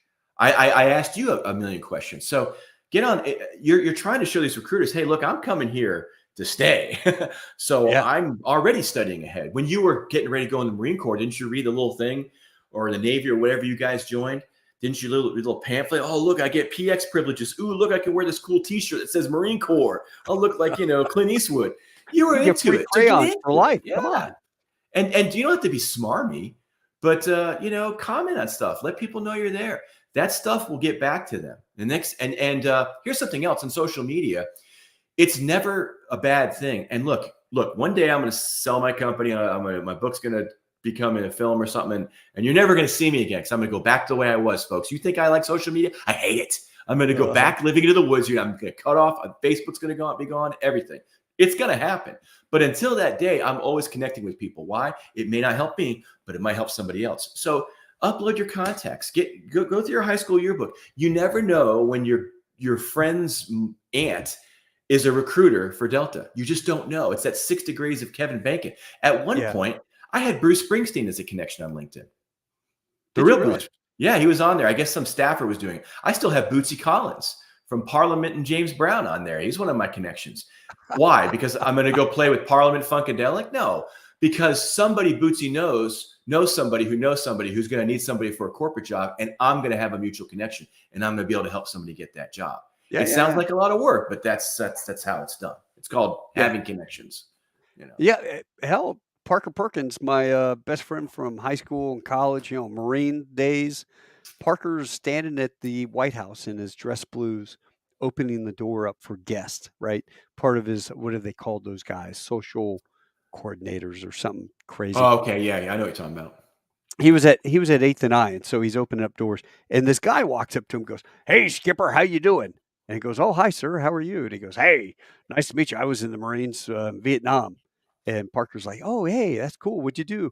I did this and I did that. And then I got out and started this little company down in Memphis. And Fred Smith, nice to meet you. And he goes, "Fred Smith, Frederick W. Smith, CEO of FedEx." And he goes, "Oh, yeah. Heard of my company, huh?" And he goes, "Yeah." He goes, "My best friend is a C-130 pilot, and he's always talked about wanting to fly for FedEx. Something about boxes don't complain." And he, "Oh, yeah. Our pilots like to wrap it up and have a good time." He goes, "Here," and they were sitting there shooting the shit. And they talked for about 10, 15 minutes. Fred Smith reached in his pocket, pulled out his business card, gave it to Parker. "That's my personal fax number. Have your buddy fax me his resume. I'll take care of him." Do you And have that's what happened. I faxed my resume the next day. "Dear, Mr. Smith, this is a bit premature because I have 2 years left on my contract before I get out, but I would love to work for your company in any capacity. I don't care if I emptied waste cans in the office." And I got an overnight letter back from Fred Smith, says, "Dear Captain Bell, I forwarded your resume down to personnel. Take care of you when you get out. Look forward to meeting you, blah, blah, blah. Frederick W. Smith, CEO of FedEx." Kind of cool, How that man. happened, but I ended up meeting, Reb and Bob Zablack and, a couple other guys at NIFA, and that got me my in at American, which was the very first airline I ever flew on as a kid, 6 years old, sitting in the cockpit the Very whole way cool. from DCA to Knoxville. So, I'm at my dream job. The most bizarre thing in my life was sitting in the cockpit of a 727. I just finished IOE, and I'm flying from DCA back to Dallas. And I'm sitting there as the flight engineer, and I look and I'm just like, this is so bizarre. In 1970, 71, I sat in the jump seat. The stewardess came up and said, "Hey, little boy, you want to sit in the cockpit?" I'm like, "Yeah." And I went up there. The door was open. They just let me sit in the jump seat, strapped me in, and Oh off my we went. goodness. Oh, yeah. That's crazy. That's crazy. There's so many coincidences in this. You talk about, it's called God points. Yeah. It really is. It's about that. And I firmly believe that God, literally directs and orders the steps of my life because I'm a saved Christian. I love the Lord Jesus Christ, and I feel like He has used my life to be a blessing to others in some ways, and because so many people have been an infinite more of a blessing to me. Yeah. So I try to pay it back. I want to comment on this one. Yeah, are you there? Yeah. Okay. R.J. McCready, recently Retired retired. National Guard Yeah. aviator. Retired with 1,400 hours. Credible rotary ring wing time. 1,000 hours PIC after subtracting sim. CP just wrapped up. RJ, if listen, if you're doing everything you can, and I just talked about the social media. I mean, I know I got clients who are literally on social media 7, 8 hours a day, and they're trying to connect with people, and they're not doing it in a cheesy way. But if you're doing all those things and you've got everything squared away, and your stuff's looking perfect, and you got plans to get to the events, and do everything you can to improve your application, and yes, and you're using prep. Use a good prep company. There are some predators out there, but use a good prep company. Use a prep company that actually has where the people you're talking to have actually been at a major airline. Don't use some guy. Spitfire Elite. Yeah, yeah. I mean, there's a lot of great ones, but I love Spitfire. They They're totally awesome. helped me. But there's some prep companies out there where the guys have never even been to a major. So Yeah. and they haven't been a recruiter in an airline either. So maybe you should think about twice about who you use. But and there's some airlines out there's some prep company out there that actually, yeah, look, there he is, man, my There's man, Bill Possum. Sims, Possum. He Yeah, owns I love Spitfire Bill. Elite. I'm a proud sponsor of Spitfire Elite. They're going to use one of my Hummers I for love those RTAG. guys. I love Bill. He's like we're both like, he's like the Marine Corps Sea Service version of me because he Yeah. started a similar group. But I mean, there's a prep company out there that gets referral bonuses from airlines. How can you really trust they're looking out for your career when they're getting money? But I Yeah. mean, a good prep company is everything. So yeah, RJ, dude, if you're doing all that, then you still have a time right now. You still have time, but it's narrowing. It's narrowing. The sides are getting dark, and you're accelerating. Yeah. Mark said, Eric, there are many places out there. BAP Absolutely, Mark. Aero has positions. They offer 500. Yeah, a lot of places. And Yeah, and you'll actually, when you come to a lot of these aviation conferences, the benefit of that is that you'll meet they these have time folks. building jobs. They Absolutely, have those people that are out there that'll they're hire there. you at, Tropic 500 Ocean hours. Airways, right? 250 hours with a wet commercial sea and instrument, and you're working for Rob down there at Tropic Ocean. Another great resource online and Facebook is Aviation Career Mentorship. Has a low time pilot time building page. Gene Bishop runs that page, and it's fantastic. It's devoted just to getting those jobs. Survey work and all that kind of other stuff. Yep. Yeah. All these guys putting these stuff in here. Brian Gomez, some 135 carriers take low time pilots, Ameriflight, Contour. Yep. Um, let's see. Any E2A partners in 121, 135? Yes, I don't there are. Yeah, see. there are. Actually, yeah, I got what's his name from Mesa, Jonathan Ornstein. I worked on him for a long time, and I got him to agree to give $30,000 to every single enlisted veteran who was within 6 months of finishing their training. Now, I don't know if they're still doing that. I would probably assume they're not, especially in light of them, having to tuck tail and go over to United. But they might still be doing it. But you're always anyone's a partner with you if you meet the men's. They're all Yeah. going to partner with you. If you're Well, looking for can money, these guys no, not really. can these guys use the skill bridge 6 months and get their ratings through some company somewhere or do something like that? Yeah, they can do skill bridge through a flight school. I mean, skill bridge is not hard to do. I mean, it's just a lot of paperwork, is what it is. So you Yeah. can absolutely do skill bridge. They'll go out and do that. Flight schools can just got to put a little effort into it. And look, you're getting a veteran for up to 6 months. It's illegal to pay them any money. It's against the law. You can actually charge them in some rare cases. All you have to do is give them, hey, if you do a good job, there might be a real job for you later.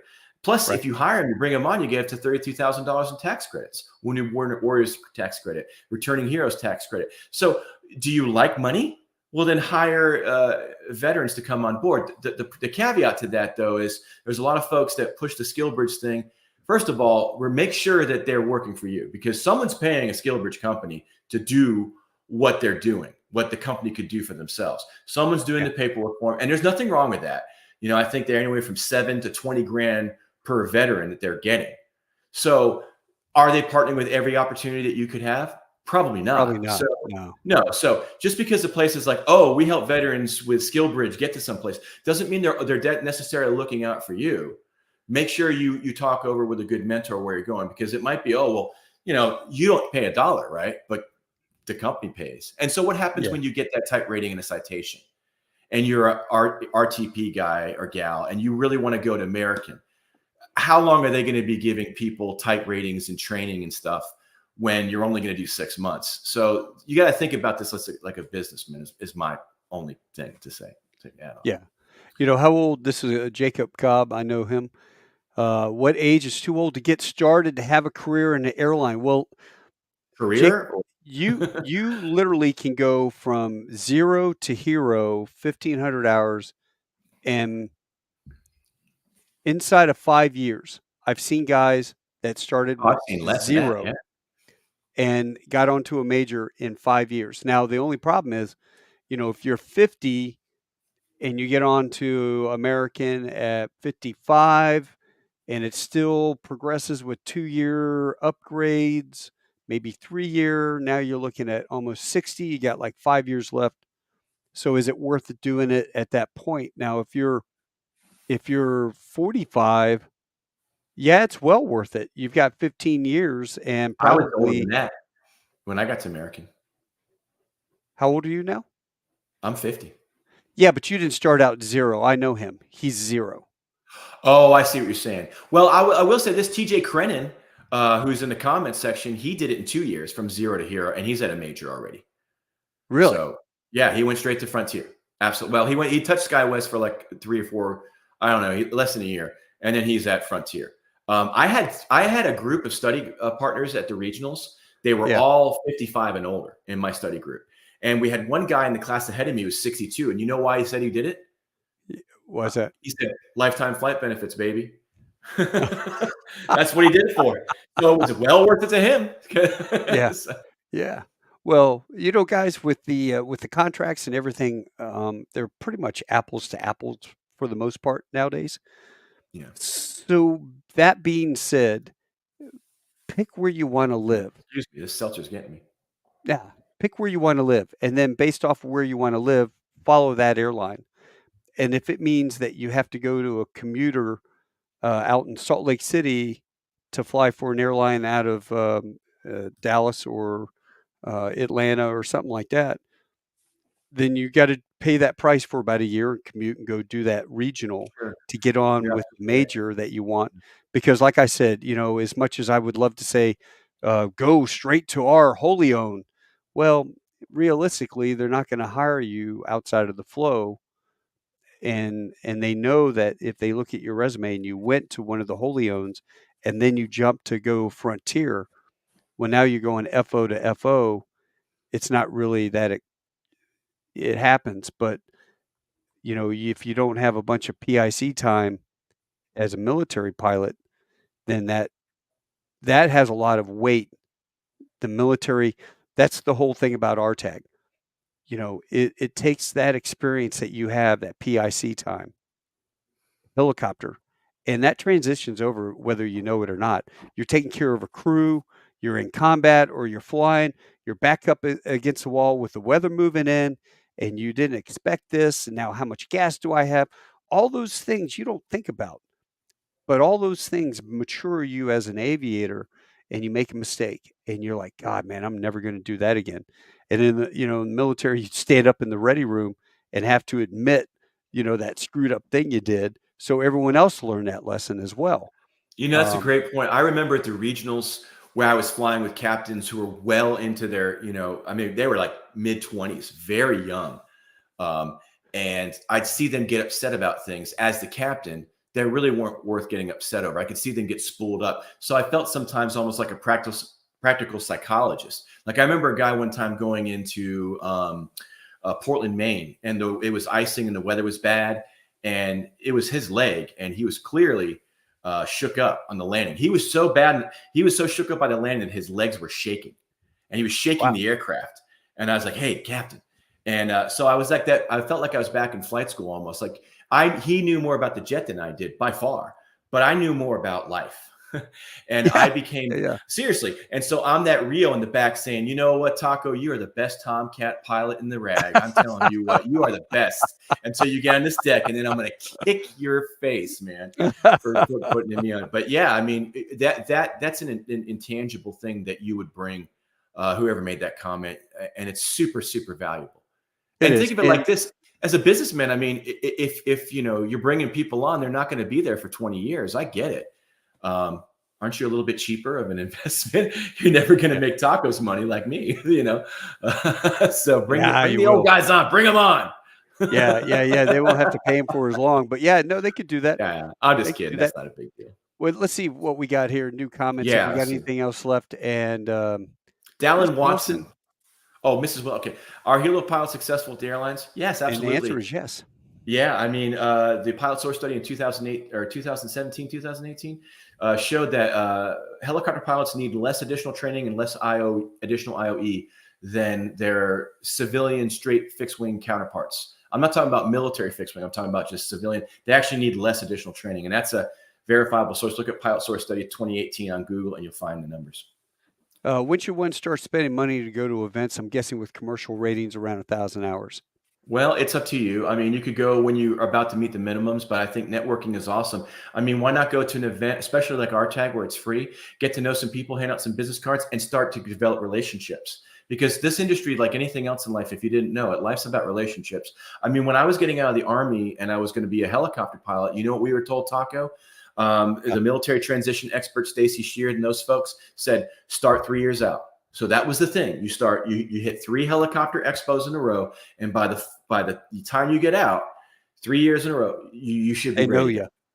Yeah, they know you. I mean, that's it. Yeah. Well, my advice is everybody go to RTAG conference in October in Dallas, Fort Worth. Actually, Fort Worth, yay! And come here because we don't charge a thing, and the money raised at RTAG goes into scholarships, which are given out on Friday night of the conference. So it's a wonderful event. It's a wonderful deal. Highly recommend everybody come to that. You can go to Gays in Aviation, Women in Aviation, OBAP, all those other ones. They charge. What do they charge, Eric? $400 or $500? I've seen that high. I've seen some as low as 200. I mean, so you got NGPA this month. This week?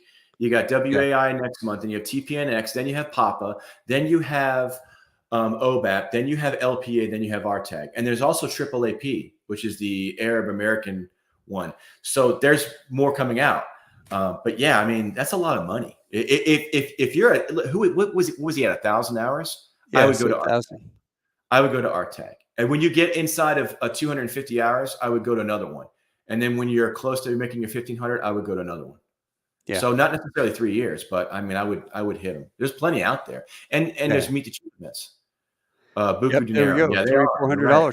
And Brian used to be a recruiter. He would know. including your hotel, your food, booze, suit, interview prep, resume prep, logbook prep. You know, some companies are charging like $300-$400 to do your resume for you. Hey, if you need a resume, contact me. I'll give you a resume for free. Okay. Don't. I'm just kidding. But $400, I mean, golly, that's a lot of money. So, and it's worth it, especially if you're not good at that stuff. But come on, if you're around 1,500 hours and you're trying to get on with a major airline, even a regional, I would invest that money. Oh yeah, but not at 500 hours. No, not at 500. No, I wouldn't spend money resume that.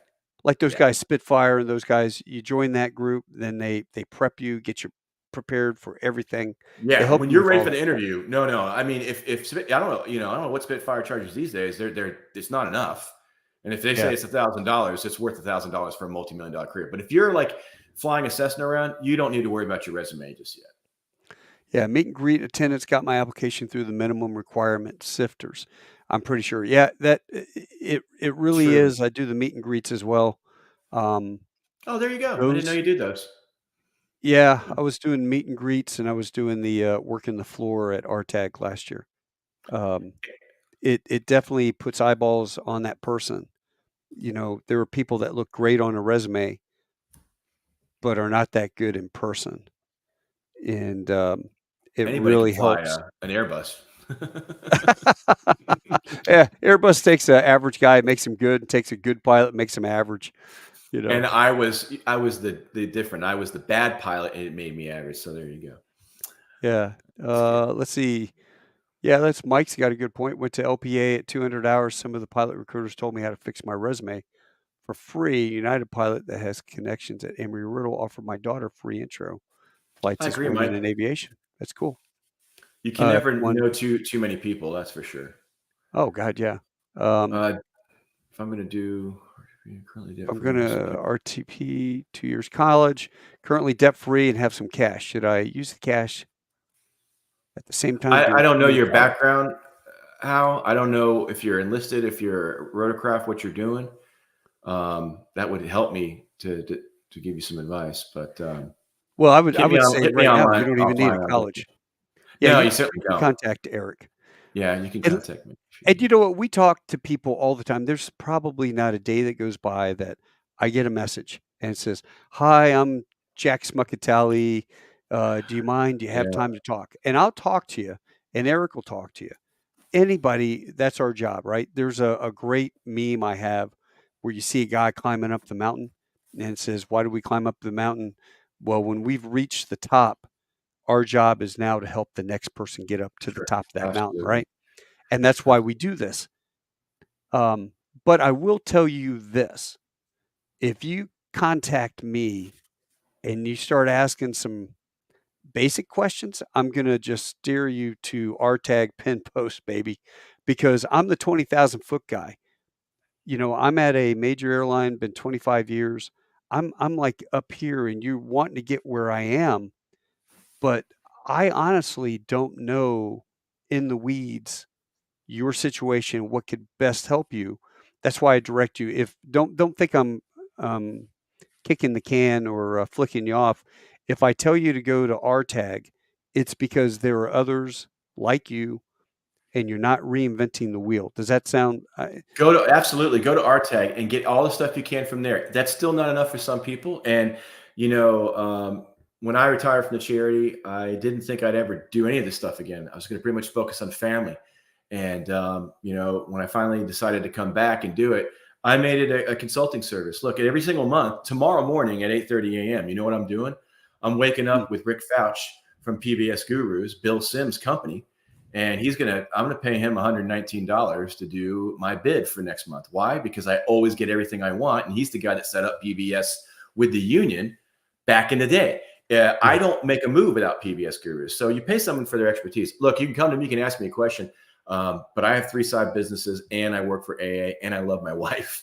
And I'm not trying to be mean, but after 7 years of doing this, if you really want to get down the weeds and ask me what's a PPL, I'd be happy to help you. But I have a business for that. But if you have a basic question, hit me up for sure. Yeah, that's why I'll give you the good, bad, and indifferent, my view, and then from there I'm going to direct you to the water, and you're going to hit the trough, and you're going to start Yeah. drinking on your own. And But I can tell you that's this: the beauty of the research. I'll give you everything I learned in 5 years in 1 hour. Yeah. I will condense it to a point. I have done over seven. I did the math on this, and if I was being conservative, I've done over 7,000 phone calls in the last 7 years. Over 7,000, probably closer to 7,500. And so I can go right through with a guy or gal, and I can be, oh, you're an MS3 in the Navy. Okay, so you have these programs. You don't have this program, but you do have this program because of this, and we can blast right through it. Here's another good one from Dallin Watson. Some of these terms might be a bit foreign. Wholly owned, that means a regional that's owned completely by a legacy airline. Flow, that's a guaranteed job, a pathway to get there eventually. It may slow up, it may speed down. And then ultra is just like, it's really cheap. I don't mean it's like a bad airline, but you're talking about the Spirit, Allegiant, Sun Country, Avelo, and Breeze. JetBlue is technically a low-cost carrier like Southwest. And then above those 13 airlines, well, 14, you have the 5 legacies: American, Delta, United, and then technically Hawaiian, Alaska, just airlines that have been around since deregulation. FedEx, UPS. Cargo. You can't forget the cargo guys. Right. Yeah, that's for passengers, though. That's what you got for 121. Yeah. All right. What else here? Hey, Dave. When you get 350, the views are the same for all. Remember, when you get there, turn around, help the next guy. That's exactly right. And that's what we do. Train your replacements. Exactly. Well, brother, it's been an hour and 43 minutes, and I can't believe it's gone by that fast. So, oh, man. And there are so many. Look at all these comments. There's a ton of comments on here. So, should we do this again? Hey, when you're out there, put a little thumbs up. If this has helped, let us know. Give us some feedback in the comment section if you enjoyed it and if you got something out of it, because maybe we'll do this once a week, or just kind of play around and do something once every 2 weeks. I'd be happy to do it again. I don't think we got anywhere near all these comments, but if I didn't answer your question, or Taco didn't answer your question, hit me up as well. I also have the Sabiston Consulting page. You can hit me up there. Not trying to sell my service, but it's been a blessing to a lot of people, and I think I'm pretty good at it. I'm not good at much, but ultimately, start at RTAG. Use the search engine, and you won't need my help. Save some money, man. Buy another double diet decaf Pepsi latte, with just a hint of Madagascar spice. Oh, man. Exactly. Good times. Let's see. What do you got? I got I am going on vacation this month. So we've got the Hummers. Denied. Yeah. I'm taking my daughter out. All right, guys. So you want to see stupid stuff we buy, as captains and stuff. I have 3 Hummers at my house right now. This is just finished mine. My son is driving around in his, look at the smile on that kid's face, man. He's the most popular kid in his high school. It looks like a Navy one almost, with the gray. Yeah, it is. It's Navy gray. I love it, man. USN on it. It's it started out as a Navy guy, so there you go. That's it. All right. Yeah, we did that. Show him the ferret. You got the ferret up there? Is that hidden away? No, I got the ferret still. I got that thing. And there's Bob Patterson Medal of Honor. Where's the fox? I sold the fox. You sold the fox? Are you serious? Yeah, that's how I bought 6 Hummers. Well, it's needy. It's needful. Yeah, there's the fox. Man, that thing was awesome. Yeah, I sold that though, and one of these days, they're selling there it is. Look at that. I still got the mutt. The mutt, man, the mutt's beautiful. Yeah, that's the garage. Well, when we get Sabby's garage up, you're gonna have to come out and do a show at my place, okay? Damn, Skippy. This was the Hummer. Michael sold that for like $55,000. We had that at RTAG last year. Oh, that's the one that you sold. Okay. Yeah, that's Michael. Michael sold his. Ah. And That is what mine looked like when I took the helmet top off the back and sold that, and that paid for the Hummer itself. But yeah, man, we're sitting there Awesome. working on that. So you guys, you got make money, you got days off, enjoy it, have fun with your family, and enjoy. This is the most fun you can have with your clothes on. It really is. This is the most fun you can have outside of the Army. I'll say that for sure. This is a great job. And the cool thing about it is you don't have a boss, really. You're your own boss. You just have to meet a few requirements. And if you like money, there's money to be made. If you like a lot of money, you can go do that. And if you like your family and you want to be home all the time, you can do that too, right, Taco? Didn't you say your kids asked you one time if you got fired from work or something Yeah, like yeah, that? yeah, yeah. They, God, man, I went 3 months without flying. And I'm home based. I was on reserve on the 7.6. Went 3 months without getting a single call from schedules, right? And so I was out in the garage every day working on the ferret. And my daughter went up to my wife and said, "Hey, is Dad okay?" "What do you mean?" "Well, did he get fired?" "No." "Why would you ask that?" "Well, he hadn't gone to work in a long time. I had to go to landings. Yeah, I had to go Yeah. do my 3 takeoff and landings, engine failure, and all that stuff in the sims. Seniority Um, is everything. It Seniority really is is. everything. Yeah, man. Past the trips, there was not much flying going on. Guys were scooping up stuff because, this is after the bankruptcy. So any open time, they were grabbing it, and there was nothing for reserve guys. So then the senior guys started bidding reserve so they could stay home like I did. I mean, I stayed home for 3 months straight. But anyway, guys, everybody that sat through this, thank you so much. We're going to do this Thank you very much, in guys. another couple weeks. And Sabby, awesome seeing you, Yeah. brother. Seeing Hey, you, I'm not. any I won't be at. I won't be at our tag this year, unfortunately. I'll miss seeing you there. But I'll be on the road. I'm probably going to do an information session at Fort Drum, New York, this spring, yeah. and I'm sorry, this summer, and I'll probably do one at Fort Rucker this spring. We'll So post it. yeah, we'll have to get you down there. Come with me. But We'll go around the but you know what? aviation museum. I am actually going to be at my 40th high school reunion the weekend after. So our tag, it God, turns out, you can't miss and the that. weekend, my high school reunion. So I'm going to be up in your neck of the woods in Charlottesville. I've got to go down to Charlottesville, Dike, Virginia, to the where my high school is, and Blue Ridge then School. Blue Ridge School, and Yep. then I'll be at our tag this year. So I'm bidding those Maybe we'll do a live. boots Maybe off. we'll do if I'm around because we're going to go on vacation because I got 3 weeks off in a row vacation. It's awesome. Yeah. Uh, so what we'll do is you and I will go to the Edelweiss and we'll do a live feed with the polka band Oh. from there. What do you think? You be my guest? Will you come Yeah, with Mike, me? I'll be All your right, guest. then. I'll go eat some All chow. right, We'll then. have fun. We're All gonna right, have a great brother. time. Well, listen, man, you have a great night. I'm gonna pull you off, and we'll sign off. All right. All right, love you, brother. Take care. You All right. too. Love you too. Hoorah. Hey, folks. Thanks so much for joining us tonight. I really appreciate you hanging out. It was a great session. It was long, and we actually probably didn't get to half the questions that we should. So I'm probably going to look through a lot of the questions. If you have more questions, somebody asked where the feed goes. Well, I've got it on LinkedIn. I've got it on my personal Facebook. I've got it on Tall Tales with Taco Facebook. I've got it on Tall Tales with Taco channel on YouTube. So post a question. Might see it hopefully and add that to the list of stuff that we can talk about next time. But until then, adios, guys. Hasta luego. Enjoy yourself. Keep the sunny side up. I don't know if I have any cool flying pictures for you, but nah, I think that's it. Anyway, you guys have a great one, and I'll see you all next time. Tomorrow night, I'm interviewing on Tall Tales Jake Raby, and it's a cool interview. He was a Marine mechanic, worked on helicopters, 46s, and then he owns a Porsche engine manufacturing engineering company in Georgia. Very successful guy, a lot of fun. Anyway, I think you'll enjoy it. You guys take care. We'll see you.